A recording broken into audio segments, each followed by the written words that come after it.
Somewhere inside a university lab in Houston, Texas, a small group of researchers noticed something that genuinely surprised them. They weren't testing a new drug. They weren't testing an intense workout program. They were testing something so simple, so small, that almost nobody would have guessed it could outperform some of the most talked about strategies in blood sugar management. A tiny muscle in the lower leg, one most people have never even thought about, was quietly doing something remarkable to blood sugar levels after eating, and the results were strong enough to make researchers sit up and take notice. By the end of this video, you're going to know exactly what that muscle is, exactly how to activate it in a way that takes about 10 minutes, and exactly why doctors who've reviewed this research are calling it one of the simplest, most accessible blood sugar habits they've seen in years. Stick with me, because the way this actually works is going to surprise you, and the way to do it is so easy that you could start tonight right after dinner. Before we get into exactly what this habit is, if you or someone in your family is watching their blood sugar, managing prediabetes, type 2 diabetes, or simply trying to stay ahead of it before it becomes a problem, this is the kind of channel you'll want to have in your corner. Go ahead and hit subscribe right now, because Prime Health Insight breaks down real, research-backed health information in plain language, without the confusing jargon and without the exaggerated claims you see all over the internet. New videos come out regularly, and subscribing means this information keeps coming to you instead of you having to go looking for it. Alright, let's get into what this habit actually is. This story starts with a simple observation researchers have known for a long time. Movement helps regulate blood sugar. That part isn't new. Doctors have told patients for decades to walk after meals, to stay active, to avoid sitting for hours on end. But what the University of Houston research team wanted to know was something more specific. Instead of asking how much movement helps, they asked which movement helps the most, using the least amount of effort, in a way that almost anyone could sustain for a long period of time without getting tired. And that search led them to a muscle called the soleus. The soleus is a deep calf muscle tucked underneath the more well-known calf muscle you can see and feel on the back of your lower leg. Most people have never heard of it, and that's exactly the point. Because unlike most muscles in the body, the soleus has a very unusual property. It's built almost entirely out of what are called slow twitch fibers, the type of muscle fiber designed for long, low-intensity, steady endurance work rather than short bursts of power. Because of this unique fiber makeup, the soleus can stay active literally for hours without getting tired, pulling sugar out of the bloodstream the entire time it's working, as long as you activate it the right way. So here's what the researchers did. They took a group of adults and had them perform a very specific, very simple movement called the Soleus push-up. To do it, you sit in a chair with your feet flat on the floor, knees bent at roughly a 90-degree angle. Then, keeping your toes on the ground, you simply lift your heels up and down over and over in a slow, controlled, rhythmic motion, almost like a gentle calf raise while seated. That's it. No equipment, no gym, no getting up from your chair, just heels lifting and lowering again and again. Now here's where it gets interesting. The research team, led by Mark Hamilton at the University of Houston, published their findings in the peer-reviewed journal iScience. And what they measured was the effect of the seated movement on blood sugar and insulin levels after drinking a glucose beverage, essentially simulating what happens in the body after eating a meal. The results showed that performing this simple seated soleus movement reduced the after-meal blood sugar spike by up to 52% and lowered the amount of insulin the body needed to produce by around 60% when compared to simply sitting still. 52%. Read that again. That's not a small, marginal improvement. That's a massive shift in how the body handled sugar after eating, all from moving one small, easily overlooked muscle in the lower leg. Now, I want to be completely transparent with you here, because this channel is about giving you accurate, honest information, not hype. This particular study involved a relatively small group of participants, 25 adults, tested in a controlled laboratory setting using a glucose drink rather than an actual meal. And the researchers had them sustain the movement for several hours to get the full measured effect. That's an important detail because it means the headline number, that 52% figure, was measured under a specific research condition, not necessarily from doing the movement for exactly 10 minutes at your kitchen table. Good science requires that kind of honesty, and I'd rather tell you the full picture than oversell it to you. But here's why this research still matters enormously for regular, everyday life. A follow-up study published in 2024 looked specifically at people with prediabetes, a group who often have the most to gain from finding accessible, sustainable ways to manage their blood sugar. And even in a shorter, more practical version of the exercise, researchers still found a meaningful reduction in the after-meal blood sugar spike on the order of around 30%. That's a separate group of researchers replicating the core idea in a more realistic setting and still finding a real measurable benefit. So while the massive 52% number came from a longer, lab-controlled version of the exercise, the underlying principle that activating this specific muscle after eating meaningfully blunts your blood sugar spike holds up even in shorter, more practical routines that fit into a normal day. So why does this work so well? Here's a simple explanation. When you eat a meal, especially one containing carbohydrates, your blood sugar rises as that food is broken down into glucose and absorbed into your bloodstream. Your body then needs somewhere to put that glucose, and under normal circumstances, insulin helps shuttle it into your cells, particularly muscle cells, where it can be used for energy or stored for later. The problem is, if you're sitting still, most of your muscles are essentially idle, not asking for much glucose at all, which means blood sugar can spike higher and stay elevated longer than it needs to. But the Soleus, because of its unique slow-twitch composition, behaves differently.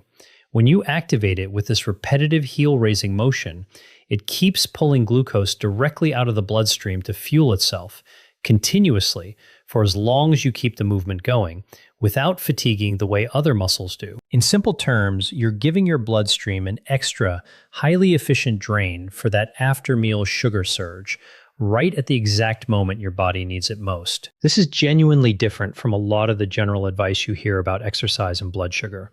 Most fitness advice focuses on getting your heart rate up, breaking a sweat, building strength over time. This is not that. This is a low-intensity, almost effortless movement that you can do while sitting at the dinner table, at your desk, on the couch watching television, or even during a work meeting if you're being discreet about it. You don't need special clothing, you don't need to leave the house, and you don't need to interrupt whatever you're doing. That accessibility is exactly why doctors and researchers reviewing this research have gotten excited about it, because so many people struggle to maintain traditional exercise routines, but almost everyone can manage 10 minutes of quiet heel raises while sitting in a chair they're already sitting in. Let's talk about how to actually do this properly, step by step, because form matters here.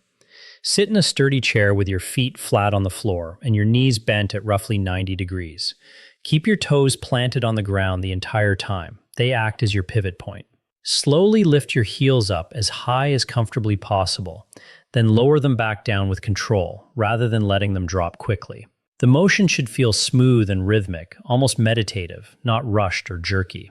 Most people find a pace of around one lift every 1 to 2 seconds works well, though there's no strict rule here. The goal is sustained, steady movement rather than speed.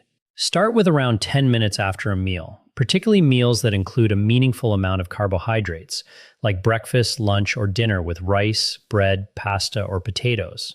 If 10 minutes feels easy, and for many people it genuinely does because the intensity is so low, you can gradually extend the time.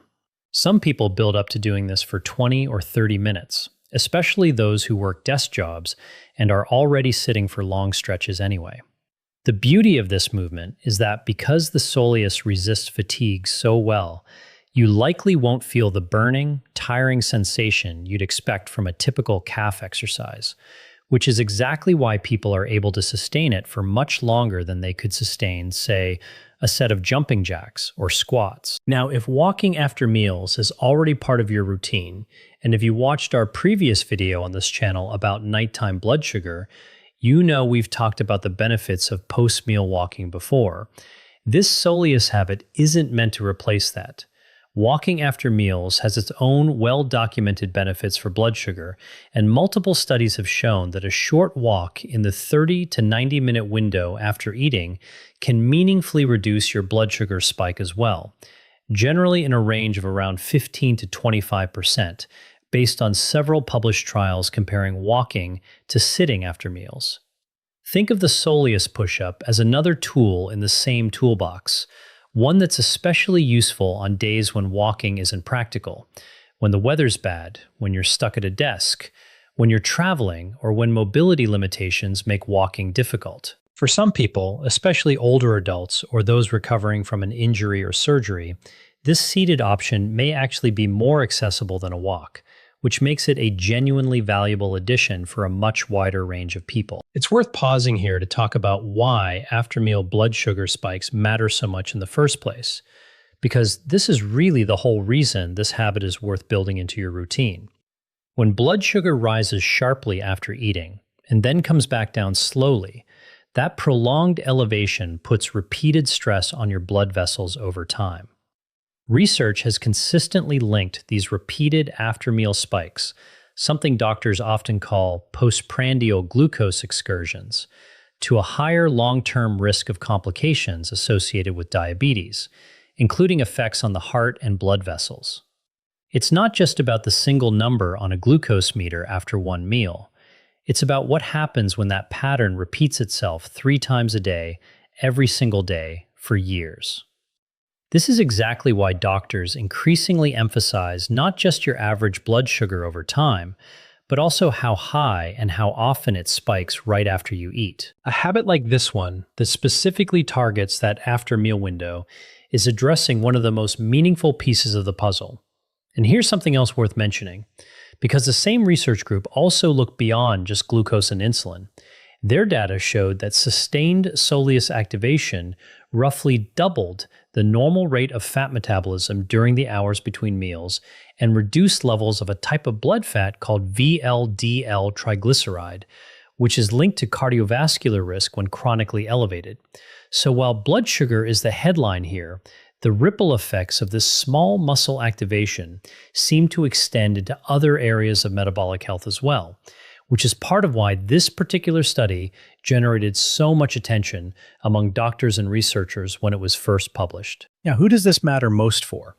If you have prediabetes, meaning your blood sugar runs a bit higher than normal but hasn't crossed into diabetes territory yet, this kind of after-meal habit is particularly relevant because prediabetes is very often reversible with the right lifestyle habits, and blunting after-meal spikes is one of the most direct ways to reduce that daily glucose burden on your body. According to the most recent CDC data, more than 1 in 3 American adults has prediabetes, and the vast majority of them don't even know it, which means there's a real chance this applies to you or someone in your household right now without anyone realizing it. If you already have type 2 diabetes, this habit can be a helpful addition alongside whatever your doctor has already recommended, though it should never replace prescribed medication or a treatment plan without your doctor's guidance. And if you don't have either condition, this is still a smart, low-effort habit for long-term prevention, especially if you sit for long stretches during the day, which describes an enormous number of Americans, given how much desk work and screen time has become part of daily life. I do want to add a few honest caveats here, because that's what responsible health information looks like. This is not a replacement for medication, insulin, or any treatment plan your doctor has already put you on. If you're on blood sugar lowering medication, especially insulin, adding new activity habits should be discussed with your doctor first, because increased glucose uptake from muscle activity combined with medication can, in some cases, push blood sugar lower than intended. This research, while promising, is still relatively new, and larger, longer-term studies involving more diverse groups of people are still needed to fully understand how this translates into long-term outcomes like HbA1c levels or reduced diabetes complications over years rather than hours. What we can say with real confidence based on the published research is that this specific movement produces a measurable, meaningful reduction in after-meal blood sugar and insulin demand in controlled testing. And that's genuinely valuable information, even while we wait for more research to build on it. It helps to understand just how much modern daily life works against your blood sugar in the first place, because that context makes this small habit make even more sense. The average American adult now spends a large portion of their waking hours sitting down, whether that's at a desk job, during a commute, or relaxing at home in the evening. And researchers who study sedentary behavior have found that prolonged sitting is independently linked to worse blood sugar control, even in people who exercise regularly at other points in the day.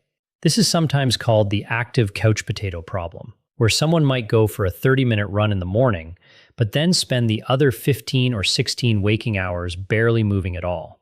And it turns out that long stretch of stillness matters more than most people realize. A single structured workout, while valuable for plenty of other reasons, doesn't undo the effects of hours of sitting still afterward, especially when it comes to how your body handles glucose right after a meal.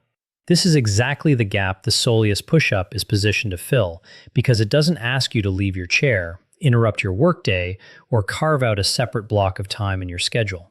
It fits directly into the moments you're already sitting still, turning what would otherwise be metabolically idle time into time your body is actively working to clear sugar from your bloodstream. This also explains why researchers have been especially interested in this movement for populations who have a harder time with traditional exercise, including older adults with joint pain or mobility limitations, people recovering from surgery or injury, individuals with significant weight-related mobility challenges, and people whose jobs simply don't allow for regular breaks to walk around. For a lot of these groups, being told to walk more or exercise more, while well-intentioned, can feel discouraging or even physically impossible some days. A seated movement that requires no impact on the joints, no balance demands, and no significant cardiovascular strain removes a lot of those barriers. You can do it in a wheelchair, in a recliner, at an office desk, in a car during a long red light, or on an airplane during a long flight. That kind of flexibility is rare in health advice, and it's part of why this particular piece of research has resonated with so many doctors who work with patients that traditional exercise recommendations simply don't reach effectively. Let's also talk briefly about how this fits alongside diet, because no single habit works in isolation, and I don't want to give the impression that 10 minutes of heel raises cancels out the effect of any meal, regardless of size or content. What the research actually shows is that this movement blunts the spike. It doesn't eliminate the underlying impact of what you ate entirely. A meal that's very high in refined carbohydrates and added sugar is still going to produce a bigger rise in blood sugar than a balanced meal with protein, fiber, and healthy fats, even with the Soleus push-up performed afterward. Think of this habit as a meaningful modifier layered on top of your existing food choices, not a replacement for paying attention to what's on your plate in the first place. The two work best together, a thoughtfully balanced meal followed by 10 minutes of the seated movement, rather than either one trying to do all the work alone. Doctors who specialize in metabolic health consistently emphasize this same point, that the most effective long-term approach to blood sugar almost always involves stacking several small, sustainable habits rather than relying on any single trick, no matter how impressive the headline number attached to it might be. One more practical note worth mentioning. Some people find it easier to build this into their routine by pairing it with something they're already doing after meals, which is a well-known trick for making new habits stick. If you usually watch 15 minutes of television after dinner, do the movement during that time instead of sitting completely still. If you catch up on emails or scroll your phone after lunch at your desk, keep your feet moving under the desk while you do it. If you're someone who reads before bed, this can even be done seated in a comfortable chair while you read a chapter of a book. The goal isn't to add a rigid new appointment to your day. It's to quietly change what you're already doing during time you're already spending sitting down, which is exactly why so many people find this particular habit easier to stick with long-term compared to habits that require carving out entirely new blocks of time. If this video has been helpful so far, I want to ask you for two quick things. First, drop a comment below and tell me, are you going to try this after your next meal tonight? Or have you already heard about the Soleus push-up somewhere else? I read through the comments regularly, and some of the best tips on this channel have come directly from viewers who've tried these habits themselves and shared what worked. So don't be shy, let us know down there. And second, if you know someone managing prediabetes, type 2 diabetes, or just someone who sits at a desk all day and could use an easy, doable habit like this one, please share this video with them. This is exactly the kind of information that's more useful when it's passed along, because a habit this simple only works if people actually know about it. Let's bring this back to where we started. That small research team in Houston wasn't looking for a miracle cure, and this isn't one either. What they found was something much more practical and much more useful for everyday people, a movement so gentle it barely feels like exercise at all, that you can do while sitting in the exact same chair you're already sitting in after dinner, that doesn't require special equipment, doesn't require leaving your house, and according to their published data, meaningfully blunts one of the most important numbers in long-term metabolic health, your after-meal blood sugar spike. 10 minutes, that's the ask. 10 minutes of quiet heel raises after a meal in a chair you're probably already sitting in right now. Before you go, I want to leave you with something to think about, because we're going to dig into it in an upcoming video on this channel. The soleus isn't the only overlooked muscle group that plays a surprisingly large role in blood sugar regulation. There's a second, even less well-known factor involving how your body handles glucose differently depending on the time of day you eat your largest meal. Something researchers call chrononutrition. And the findings are honestly a little counterintuitive.